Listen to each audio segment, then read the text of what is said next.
Hi, welcome again to this video, man. We are killing it, and thank you for all of you guys that are liking and commenting on my video. So the topic of this video is submission. I see a lot on the internet, as always, a lot of discussion about what does it mean to be submissive, what does it mean to be submissive. A lot of women have, I don't want to say all women, but a lot of women have lost their mind a little bit on that topic, right? Every woman, when you say submission to you, like, oh, I'm not submitting to no one, I'm not submitting to no one. And you know, one thing that amazed me on that is, you're saying you are not going to submissive to anyone, and yet you say, I want a leader. Like, isn't that like, I don't know, they don't go together. I don't want to say controversial or paradoxal, but they don't go together. You cannot say that you want a husband to be a leader and you say that you don't want to submit to anyone, or that you will submit to the husband. So let's go ahead and touch the topic. What does it mean to be submissive? As a man from Africa, I always like to say that because there might be a difference in culture with my belief or the way we believe in a certain region of Africa, more precisely Cameroon. Yours truly, 237 represent. You already know I'm not rapping, but I'm here to provide some. Okay, let's forget about that. So there might be a differences in culture, but at least let me tell you from my perspective of what I understand by being submissive.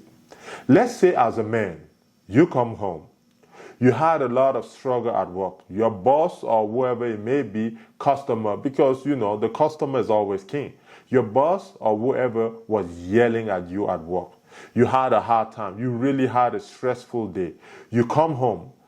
You see something that is not right in the house. Like, I don't know, a spoon on the floor, or maybe the kids haven't been watched yet, and you start yelling. You are like, man, can you do this? How come you didn't do this? You didn't do that. You didn't do that. And who you consider to be your wife, your partner, or your lifetime partner, as soon as you say A, she say A, B, C. Like, she start yelling back at you like, hey, it's not my fault. I've been busy all day. I've been blah, blah, blah, blah. And you get really irritated, right? You raise your voice even higher. You're like, no, I can't believe you didn't do this. I can't believe you didn't do that. And she goes back also and she starts, rah, rah, rah, rah, rah, rah, rah, rah, rah. First of all, where have you been? Why are you coming home this late? And blah, blah, blah, blah, blah. How will you feel? How will that make you feel? Well, ladies, let me tell you this. When a man comes home and that is what he's confronted to, you are turning that man either one, into an alcoholic, two, into a womanizer, someone who's going to go find peace out there with a different woman. Our parent growing up, our mothers, grandmother, from me observing, because obviously my grandmother or my great-grandmother lived till, over 100-some, man. She was born around, like that's why we started to say it around, right? Because she lived for a long time, God bless her. So may she rest in peace as well. So the way we observe is, whenever our grandfathers or dad will come home and they will start yelling like that, she will keep quiet. She will not say a thing. He will pour all that frustration. She will not say a thing. You know what she will do? She will receive him with a smile. She will say, oh, you need to take a bath. Like, she will get the water ready for him. She will get, because in Africa, our parents have their own plate and their own bowl where you serve, like it's like the chief of the house. Like, they don't get served in every plate like everybody else, right? You serve them in specific bowl and everything. So at home, we knew, for example, we know that this belongs to my dad. Like, nobody even opens it or touch it, right?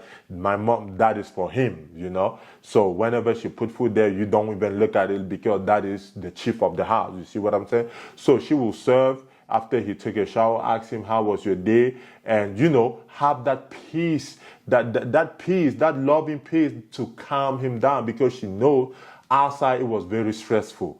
She calmed him down, at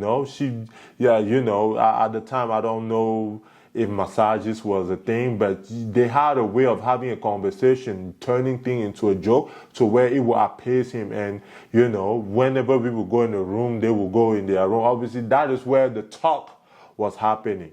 You know, she will wait until like from obviously the noises, not the noises, but like the herd, like this is what we hear. They will, at least the advice that they're giving to our sisters, you know, you are there as a man, you pay attention. So they will wait till like 4 a.m. and things like that, you know. After that, you know, that 4 a.m. wake up, you know what I mean?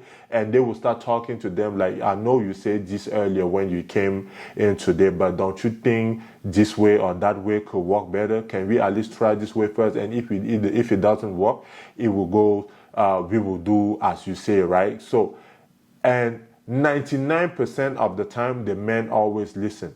So, all this time, a lot of men thought they had power when in fact the woman had the power. The woman will stay quiet, and they had that little subtle voice that they will put in their husband's head, you know, when he's relaxing and everything. And 99% of the time, the man will listen. So what have we learned from that? We learned that those women, respect was the most important thing that they would give to their husband. That is a form of submission. Respect. Respect doesn't mean slavery. No. Respect doesn't mean, oh, you do this. No. Do this, do that, do that. No, that is not what we mean by submission. Submission is put into respect. A man wants to be respected. Once you respect your man, once you do things that your man, because I believe, and that is my humble opinion, that God, even when you look at the Bible, gave the vision to men to be able to lead their family. To be, by family, I mean you are a man, you have a wife, and you have kids, and you want to lead your family. That is, I believe God give you a vision, but God also give you a wife. I didn't say a woman. God gives you a wife that is going to be your helper, because usually your helper, based on what I see and I know, usually God also grant them with vision.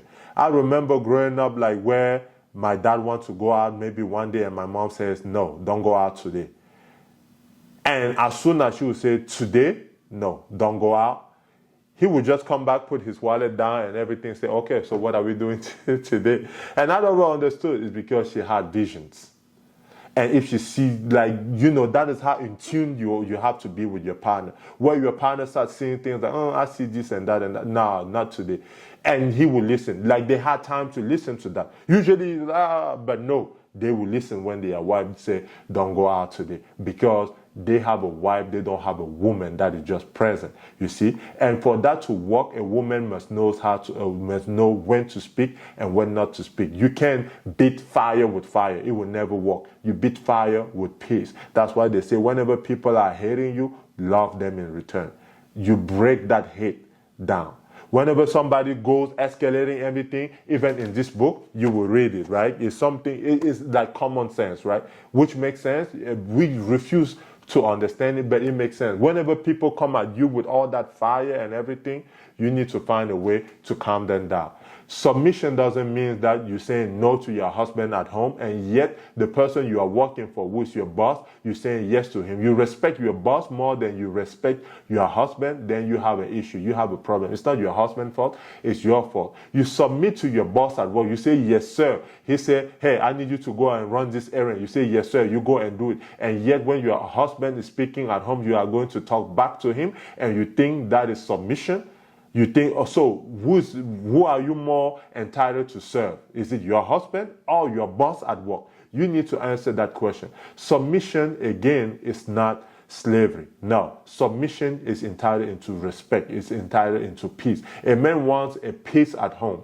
Whenever you are able to provide, you are able to turn the walls. I call these walls, right? You are able to turn wall into a home, a loving home. Trust me, most of the time, even if your man effed up outside, he's going to make sure that home is always taken care of. That is at least what real men do, right? Real men take care of home. But in return, they are requiring a lot of peace. They are requiring a lot of respect, and they are also requiring a lot of submission. Submission means if we all agree to do this, you have to do it. Don't go behind my back and run your own stuff, right? That is what a man is putting into submission. But because we say submission, a lot of people also see into submission like like slavery. And I don't even know what that sense, that I don't know, is it the word submission that put people, women mad, that trigger women? I don't understand. But submission, if you sit down and really look at the definition of submission, it doesn't mean that you are a slave. Just be respectful to your man and everything will be okay. Now, I'm not getting into cheating and all that nonsense. Like, no, that is not where I am. I'm asking about, like, you're a woman. You want a husband, you must learn how to submit.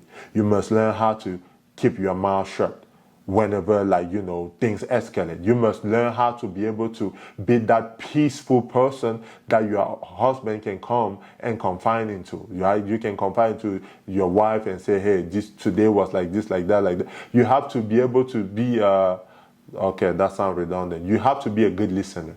You have to listen to your husband. What are his needs? What do you need for us to move forward, for us to be successful? What do you need me to do for this home, for us to be able to? And obviously, a lot of men need sex, right? Because I find it funny how you are married and you are not able to, and you don't give sex or cook for your man. Like, no, like what? Always ask yourself this question, right? If a man is a high value man, meaning he's making at least 250 to 300K a year, he's able to afford a maid. He's able to afford a prostitute with whom he can have sex with. What does he need you for? Always ask yourself that question. Because if I can pay for a prostitute to have sex with, at some point it becomes lonely, right? Yeah, but I can still pay for it. If I can pay for a maid to clean the house, really, what do I need you for? Oh, you will say kid. Oh, you forget about that. I can go out there and, find people that you can pay to have my kid. So really, what do I need you for? I need you to be able to be submissive and provide peace to the house. God bless. So if this is the first time you are coming to my channel, please go ahead, like, subscribe, share, and please, tap that subscribe button so every time I post a video, you are able to see. Don't forget, submission is not slavery. If you want to keep your man, you want to get married, you have to be respectful. You have to be able to provide that peace for him at home. And a lot of things will change in your life. God bless again. Peace.